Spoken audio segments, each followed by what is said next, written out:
Welcome back to the channel. We hope आप सब ठीक ठाक होंगे, मजे में होंगे। आज इस वीडियो पे हम रिएक्ट करने जा रहे हैं, उसका टाइटल है जी how Ratan Tata took revenge on Bill Ford. अच्छा, बहुत ज़बरदस्त टाइटल है। और थोड़ा सा हंच है हमें, लेकिन एग्जैक्टली क्या हुआ ये सारा कुछ जानेंगे इस वीडियो के अंदर। पहले वीडियो देख लेते हैं, उसके बाद करते हैं डिस्कशन। चलिए, इस वाली वीडियो को स्टार्ट करने चैनल पे नहीं तो प्लीज सब्सक्राइब कर लें और बेल आइकन प्रेस करना बिल्कुल मत भूलिएगा। हम चलते अपनी वीडियो की तरफ और आप देख रहे हैं एमजी रिएक्शंस।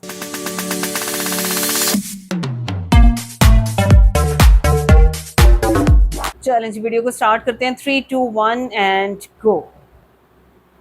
साल 1999, अमेरिका का डिट्रॉयट शहर। बाहर कड़ाके की ठंडी बर्फ पड़ रही थी, लेकिन फोर्ड कंपनी के हेडक्वार्टर के अंदर माहौल उससे भी कहीं ज्यादा गर्म हुआ था। रतन टाटा जी अपनी टीम के साथ फोर्ड के हेडक्वार्टर में बिल फोर्ड के साथ मीटिंग रूम में एक डील के लिए बैठे थे, जो उस वक्त टाटा मोटर्स के घाटे को कम करने के लिए अपना पैसेंजर कार का बिजनेस बेचना चाहते थे। 3 घंटे तक मीटिंग चली।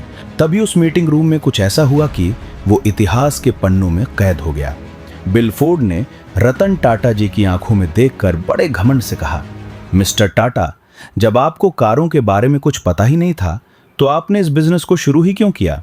हम आपकी ये कंपनी खरीदकर आप पर एक बहुत बड़ा एहसान कर रहे हैं। वो शब्द किसी तीर की तरह रतन टाटा जी के दिल में जाकर लगे, लेकिन रतन टाटा जी चुप रहे। उन्होंने कोई जवाब नहीं दिया। वे उठे और चुपचाप मीटिंग रूम से बाहर चले गए। डील कैंसिल हुई। उस दिन दुनिया को लगा रतन टाटा हार गए, लेकिन दुनिया गलत थी। ये अपमान रतन टाटा की हार नहीं, बल्कि भारतीय बिजनेस के इतिहास के सबसे बड़े पलटवार की शुरुआत थी। और ठीक 9 साल बाद, यानी साल 2008 में, भारत के सबसे शालीन बिजनेसमैन रतन टाटा जी ने बिल फोर्ड को इस अपमान का जवाब कुछ ऐसा दिया कि ये जानकर एक भारतीय होने के नाते आपका सीना भी गर्व से चौड़ा हो जाएगा। आखिर क्या हुआ था उस दिन और कैसे रतन टाटा जी ने बिल फोर्ड का घमंड तोड़ा? पूरी कहानी जानने के लिए चलिए शुरू करते हैं रतन टाटा जी की वो दास्तान, जिसमें दुनिया को दिखा दिया कि कभी किसी हिंदुस्तानी के जुनून को कम मत समझना। ये कहानी को समझने के लिए हमें थोड़ा पीछे जाना होगा। साल 1990। टाटा मोटर्स, जिसे तब Tata engineering and locomotive company यानी टेल्को कहते थे, तब कंपनी एक मुश्किल दौर से गुजर रही थी। साल 1991 में जब रतन टाटा जी ने टाटा ग्रुप की कमांड संभाली, तो तब कंपनी सिर्फ ट्रक्स और कमर्शियल गाड़ियां बनाती थी। टाटा समूह उस समय अनगिनत क्षेत्रों में अपना परचम लहरा चुका था, नमक से लेकर रसायन तक, लेकिन उनके पास एक मिडिल क्लास परिवार के लिए बनाई गई कोई पैसेंजर कार नहीं थी। इसी कमी को भरने के लिए रतन टाटा जी के पास एक सपना था। वो एक ऐसी कार बनाना चाहते थे जो पूरी तरह भारतीय हो, जिसका डिजाइन भारतीय हो और जो भारतीय सड़कों के लिए बनी हो।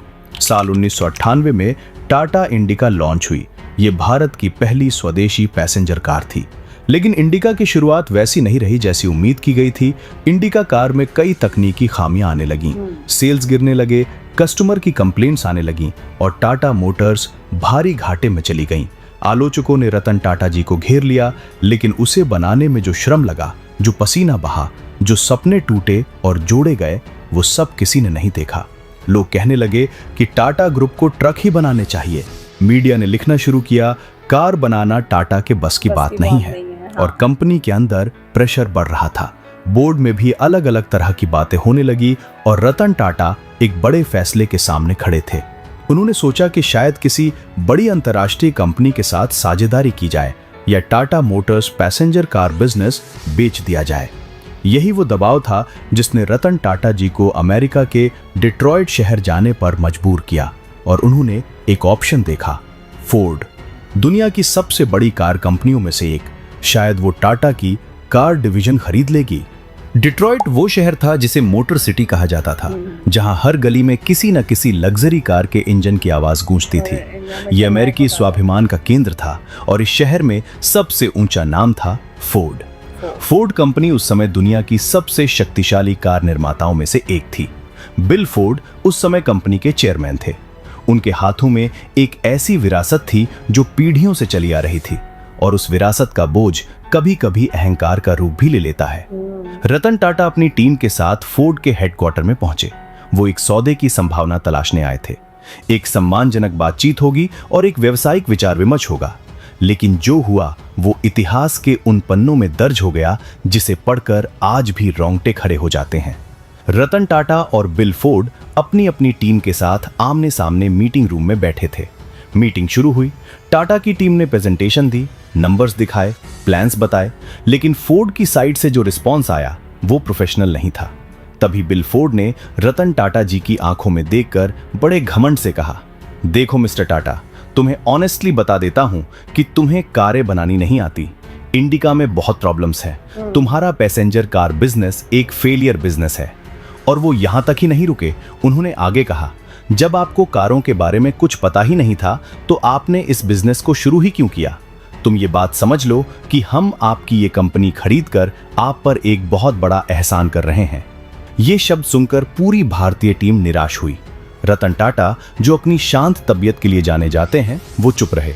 उन्होंने कोई बहस नहीं की, ना किसी पर चिल्लाए, कोई जवाब नहीं दिया, बस सुना, उठे, फॉर्मली हाथ मिलाया और मीटिंग रूम से निकल गए। उस मीटिंग में जो बेइज्जती हुई वो रतन टाटा भूले नहीं, लेकिन उन्होंने उसे गुस्से में नहीं, मोटिवेशन में बदल दिया। यही फर्क होता है एक साधारण इंसान और एक असाधारण इंसान में। उस अपमान ने रतन टाटा जी के अंदर की आग को जगा दिया था। भारत वापस आकर उन्होंने अपनी पूरी टीम से कहा, अब हमें किसी फोर्ड की जरूरत नहीं है, हम खुद अपनी तकदीर लिखेंगे। अगले कुछ सालों तक रतन टाटा जी ने खुद फैक्ट्री में समय बिताया, एक एक इंजीनियर से बात की और इंडिका के नए मॉडल पर अपनी पूरी जान लगाकर दिन रात काम किया और मेहनत रंग लाई। फरवरी 2001 में इंडिका V2 लॉन्च हुई और देखते ही देखते ये भारत की सबसे पसंदीदा कार बन गई।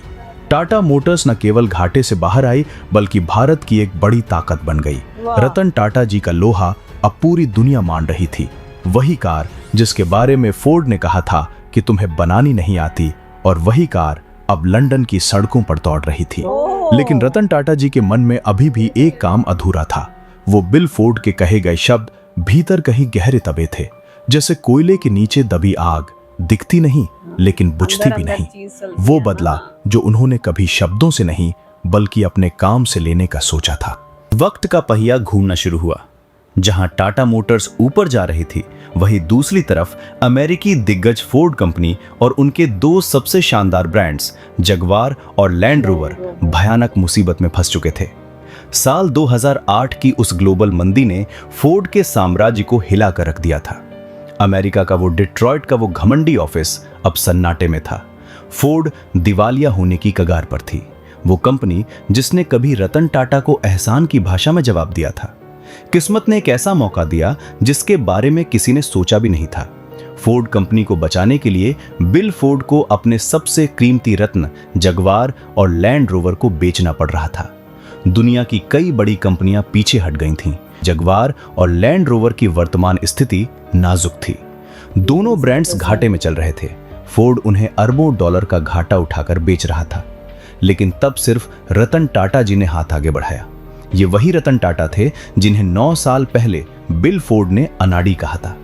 इस बार मीटिंग डिट्रॉयट में नहीं बल्कि मुंबई के बॉम्बे हाउस में फिक्स हुई।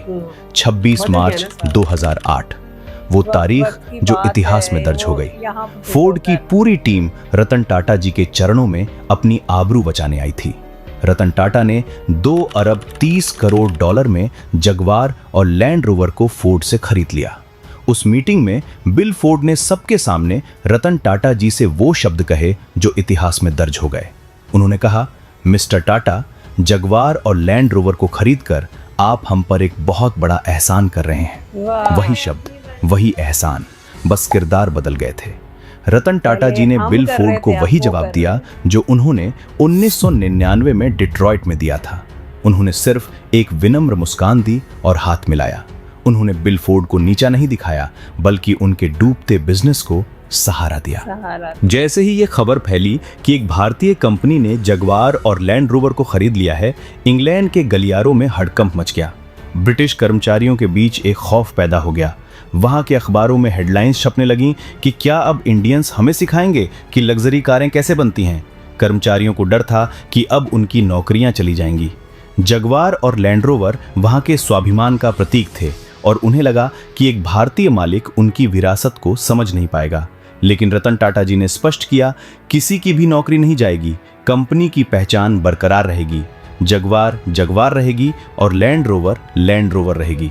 हम केवल वो समर्थन देंगे जो इन ब्रांड्स को अपनी पूरी क्षमता तक पहुंचने के लिए चाहिए। रतन टाटा के इस भरोसे ने वहां के हजारों परिवारों का दिल जीत लिया। दुनिया ने फिर से शक किया। लोगों ने कहा रतन टाटा ने अपना पैसा बर्बाद कर दिया, ये लग्जरी ब्रांड्स कभी मुनाफे में नहीं आएंगे। लेकिन रतन टाटा जी ने अपनी वैल्यूज के साथ काम शुरू किया। उन्होंने ब्रिटिश इंजीनियर्स को वो आज़ादी और फंड्स दिए जिनकी उन्हें ज़रूरत थी। टाटा ने जगवार और लैंड रोवर में भारी निवेश किया, नए मॉडल विकसित किए, अनुसंधान और विकास पर जोर दिया। एफ टाइप जैसी कारें बाजार में आईं जो देखते ही दिल को छू लेती थीं। कुछ ही सालों में जगवार लैंड रोवर न केवल मुनाफे में आ गई बल्कि टाटा ग्रुप के रेवेन्यू का सबसे बड़ा हिस्सा बन गई। और 2015 में जगवार और लैंड रोवर ने टाटा को 5 अरब पाउंड से अधिक का रेवेन्यू कमा कर दिया। ये वो कंपनी थी जिसे फोर्ड ने बोझ मानकर बेचा था। लेकिन दोस्तों, वक्त के इस खेल में अभी एक और बड़ा मोड़ आना बाकी था। जिस फोर्ड ने कभी रतन टाटा जी से कहा था कि तुम्हें कारें बनानी नहीं आती, उसी फोर्ड ने भारत के बाजार में टिकने के लिए 30 सालों तक संघर्ष किया। अरबों डॉलर निवेश करने के बाद भी फोर्ड कभी भारतीय ग्राहकों का दिल नहीं जीत सकी। और फिर आया साल 2021, सितंबर का वो महीना जब फोर्ड ने एक ऐसी घोषणा की जिसने पूरी दुनिया के ऑटोमोबाइल सेक्टर को चौंका दिया। फोर्ड ने भारत में अपनी कारों का प्रोडक्शन पूरी तरह से बंद करने का फैसला कर लिया। जिस कंपनी ने कभी टाटा पर एहसान करने की बात कही थी, आज वो खुद भारत में $2 बिलियन यानी करीब 15,000 करोड़ रुपए का घाटा उठाकर अपना बोरिया बिस्तर समेट रही थी। लेकिन कहानी की सबसे बड़ी विडंबना तो अभी बाकी थी। फोर्ड का गुजरात के सानंद में जो विशाल मैन्युफैक्चरिंग प्लांट था, उसे बेचने के लिए उन्हें फिर से टाटा मोटर्स के दरवाजे पर दस्तक देनी पड़ी और टाटा मोटर्स ने उसे भी खरीद लिया। जरा सोचिए, जिस कंपनी को फोर्ड ने कभी खरीदने के लायक नहीं समझा था, आज उसी कंपनी ने फोर्ड के अस्तित्व को भारत में बचाए रखा। आज फोर्ड भारत से जा चुकी है, लेकिन टाटा मोटर्स न केवल भारत की सड़कों पर राज कर रही है बल्कि इलेक्ट्रिक व्हीकल्स के मामले में देश की सबसे बड़ी ताकत बन चुकी है। रतन टाटा जी ने दिखा दिया कि एक सच्चा लीडर वो नहीं है जो दुश्मन को खत्म कर दे, बल्कि वो है जो दुश्मन की गलती को सुधार कर उसे एक नई जिंदगी दे दे। ये भी किसी बदले से कम नहीं है। रतन टाटा जी की ये कहानी सिर्फ एक बिजनेस डील नहीं है, ये कहानी है संयम की, स्वाभिमान की और अटूट साहस की। उन्होंने हमें सिखाया कि जब दुनिया आपका अपमान करे तो चिल्लाने के बजाय खामोशी से अपनी सल्तनत खड़ी करो, वक्त खुद आपका बदला ले लेगा। आज जब भी सड़कों पर कोई जगवार या लैंड रोवर निकलती है तो वो चीख चीख कर कहती है कि इसके पीछे एक हिंदुस्तानी का वो जिगरा है जिसने घमंड को शालीनता से हरा दिया था। रतन टाटा जी भले ही आज हमारे बीच नहीं है, लेकिन उनकी ये जीत हर उस भारतीय को प्रेरित करती रहेगी जो बड़े सपने देखने की हिम्मत रखता है। फर्स्ट ऑफ ऑल बहुत अच्छी वीडियो थी और जिस तरह से वीडियो कंडक्ट की गई है हमें तो वो चीज़ भी बहुत अच्छी लगी और बड़े अच्छे से उन्होंने एक ऐसा वाकया जो रतन टाटा जी की लाइफ में आया और उनकी ज़िंदगी बदल गया ना, वो बहुत अच्छे से पोर्ट्रे किया उन्होंने यहाँ पे। और आप ये देखो कि कहानी शुरू कहाँ से की थी उन्होंने कि भाई वो इंडिका को सेल करने के लिए गए थे, मतलब अपने जो मैकेनिकल प्लांट है अपना उसको बेचने के लिए गए थे, लेकिन वहाँ से मोटिवेशन लेके आए हैं और उसके बाद उन्होंने जो करके दिखाया ना वो पूरी दुनिया के साथ। और मैंने इस वीडियो में भी वही चीज़ देखी और जितना हम रतन टाटा जी को जानते हैं उनके अंदर मेरे ख्याल से रिवेंज जैसी कोई चीज नहीं है, वो हार्ड वर्क में बिलीव करते थे। मेरी बात सुनो, रिवेंज वो वाले लोग लेते हैं जो इगोइस्टिक होते हैं, ठीक है। जो बड़े लोग होते हैं ना उनके मकसद भी बड़े होते हैं और ये बदला उनकी डिक्शनरी में नहीं होता। उन्होंने मोटिवेशन ले लिया और पूरी दुनिया ने देखा कि उस मोटिवेशन से उन्होंने क्या कर दिखाया है। यार ज़रा वो इस तरह के लोग जो होते हैं ना वो क्या करते हैं कि वो अपने फेलियर से सीखते हैं और फिर कुछ ना कुछ ऐसा करते हैं कि पूरी दुनिया देखती रह जाती है। बस उनको वो पॉइंट चाहिए था। विल फोर्ड के वो अल्फाज जो उन्होंने बोले वो पसंद नहीं आए, लेकिन कहा कुछ भी नहीं। और आप ये चीज देखो कि कुदरत ने उनको 2 बार वो मौका दिया है, लेकिन उन्होंने क्या किया है कि उन्होंने कभी भी अपने मुंह से कुछ भी नहीं निकाला। तो ये देखो कि रतन टाटा जी की जो लाइफ है ना, अब ये जो आज हम केस हिस्ट्री देख रहे हैं, इसमें हमें यही सिखाया जा रहा है कि भाई रिवेंज के पीछे बिल्कुल मत जाओ, ठीक है। अपने आप को कूल रखो, काम रखो, पेशेंस रखो और अपना काम खामोशी से करते जाओ, क्योंकि दुनिया तो आपको इसी तरह से इंसल्ट करती है, लेकिन वक्त बदला आपका बेहतरीन। ऐसे दूसरे में तो आप ये देखें ना कि रिवेंज तो आपको बिल्कुल धीमे की तरह खा जाता है अंदर से, लेकिन हार्ड वर्क आपको सक्सेस की तरफ लेके जाता है। बिल्कुल बिल्कुल इसी तरह से, और वो सक्सेस पूरी दुनिया देख रही है इसमें, और बेशुमार इस तरह की स्टोरीज हैं। ये तो अभी एक वाकया है ना कि भाई एक ऐसा इंसिडेंट हुआ जिसने उनकी लाइफ चेंज की, और क्या ज़बरदस्त चीज़ें उन्होंने दुनिया के सामने प्रोड्यूस कर दी। इस तरह की बहुत सी चीज़ें होती हैं, और हम कोशिश करेंगे कोई ऐसी ही केस स्टडीज़ और लेकर आएँ ताकि हमें भी कुछ सीखने को मिले और आप भी कुछ हमारे साथ सीख सकें। वीडियो कैसी लगी, हमारा रिएक्शन कैसा लगा, ज़रूर बताइए। अगर अच्छा लगा हो वीडियो को लाइक और चैनल को सब्सक्राइब करना बिल्कुल मत भूलिएगा। मिलते हैं आपसे अगली वीडियो में, अपना बहुत ख्याल रखिएगा।